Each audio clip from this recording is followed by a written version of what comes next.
Hola, espero que estés muy bien. En esta nueva sección de retrospectiva te hablaré de uno de mis poetas predilectos, Manuel Acuña. Manuel Acuña Narro nació el 27 de agosto de 1849 en la capital del estado de Coahuila. De sus primeros años se sabe poco. Sus padres, Francisco Acuña y Refugio Narro, de familia de la surgiente clase media en el entonces segmentado México del Norte, debieron tener una repercusión en su formación literaria. Aproximadamente a sus 16 años, se muda al centro del país para iniciar sus estudios en el Colegio de San Ildefonso, donde obtuvo aprendizajes en el cuadrivium básico de esa escuela: matemáticas, latín, francés y filosofía. En el contexto nacional, tan solo un año antes de la llegada de Acuña a la capital, ya había sido concluida la segunda intervención francesa y el segundo imperio mexicano, con el fusilamiento de Maximiliano de Habsburgo en Querétaro. El 15 de julio de 1867 se restaura la República. Ese mismo año fallecería Santiago Vidaurri, que en años anteriores buscó la independencia del noreste del país en un proyecto de nación titulado La República de la Sierra Madre. Quizá en otro video hablaremos sobre él. Pero volviendo al tema, en 1868 Manuel Acuña ingresa a la Escuela de Medicina, también conocida como el antiguo Palacio de la Inquisición, y que hoy se encuentra en el centro histórico de la Ciudad de México. Allí, el poeta desarrolló una carrera prolija, curiosamente no como médico ni estudiante de medicina, sino como escritor. En 1869 funda la Sociedad Literaria Netzahualcóyotl, en uno de los patios del emblemático exconvento de San Jerónimo, ubicado también en el primer cuadro de la capital, y que perteneció a la misma orden de Sor Juana Inés de la Cruz. Allí conoció a grandes poetas de su generación, como Ignacio Manuel Altamirano, Agustín F. Cuenca y Juan de Dios Peza. Ese mismo año comenzó sus publicaciones en periódicos como El Renacimiento, El Libre Pensador, y colaboró en otras publicaciones periódicas como El Federalista o Ecos de Ambos Mundos.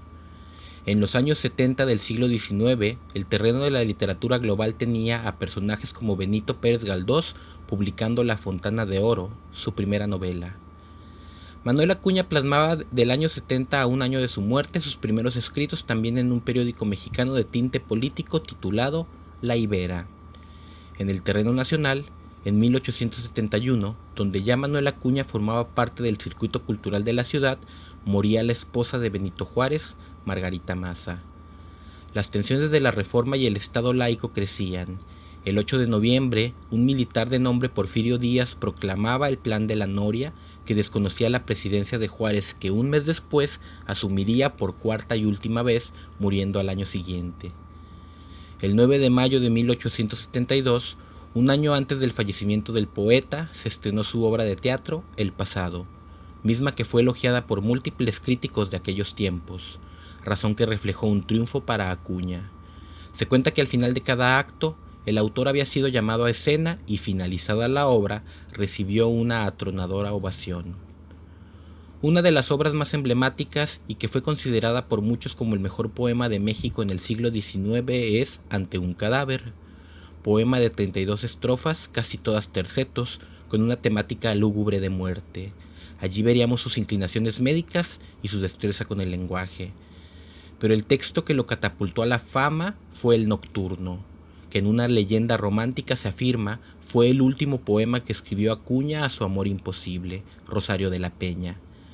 Múltiples fuentes señalan que de hecho ni se murió de amor, ni el poema fue escrito antes de su muerte. Si bien sí tuvo un interés amoroso con Rosario, las razones de su suicidio eran congruentes con el espíritu tardío del romanticismo en México, corriente literaria cuya máxima manifestación de perfección era quitarse la vida por mano propia. Poetas que lo conocieron afirman que no fue solo el rechazo de Rosario, filántropa y promotora cultural, que tenía una relación con el también poeta Ignacio Altamirano, sino que fueron los problemas económicos los que influyeron en tal decisión. Comprendo que tus besos jamás han de ser míos, comprendo que en tus ojos no me he de ver jamás, y te amo, y en mis locos y ardientes desvaríos, bendigo tus desdenes, adoro tus desvíos, y en vez de amarte menos, te quiero mucho más. El poema, escrito en 10 estrofas con rima cruzada y versos heptasílabos, se nota el desasosiego que causaba Rosario en Acuña. Esa era mi esperanza, mas ya que a sus fulgores se opone el hondo abismo que existe entre los dos, adiós por la vez última, amor de mis amores, la luz de mis tinieblas, la esencia de mis flores, mi lira de poeta, mi juventud, adiós. Y así, el 6 de septiembre de 1873, Manuel Acuña tomó una dosis letal de cianuro de potasio, mismo que consiguió en los insumos de la Escuela de Medicina. Fue enterrado con honores en la rotonda de personas ilustres, acompañado de celebridades literarias de su tiempo. 44 años después, sería trasladado a la rotonda de los coahuilenses ilustres. Entre los autores que lo apreciaron destaca José Martí y su entrañable compañero, el poeta Juan de Dios Peza. En cuanto a su legado, existen 96 obras de Manuel Acuña, 80 poemas amorosos, patrióticos, humorísticos, descriptivos y de circunstancias, una obra de teatro, 3 artículos y 12 cartas. En 1884 se publicaron en la ciudad de París sus poesías completas, editadas por su admirador Fernando Soldevilla.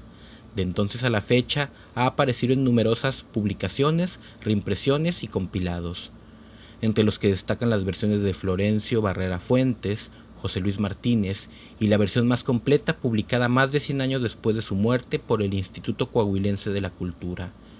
En 1912, la Congregación de las Vacas, ubicada al norte de Coahuila, en frontera con Estados Unidos, decidió ser renombrada por Ciudad Acuña en honor a tan ilustre personaje. En el 2014, Conaculta sacó una edición definitiva con su obra completa.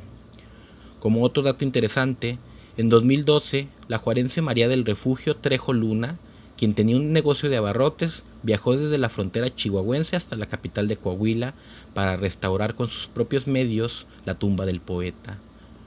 Como otros legados en la cultura popular, el cantautor Chalino Sánchez adaptó el nocturno a Rosario. Actualmente, la casa de Manuel Acuña forma parte del patrimonio de los coahuilenses y en un costado del Palacio de la Escuela de Medicina se puede hallar una placa en conmemoración al poeta. Y eso es todo. Nos vemos a la próxima. No olvides darnos like y compartir. Hasta luego.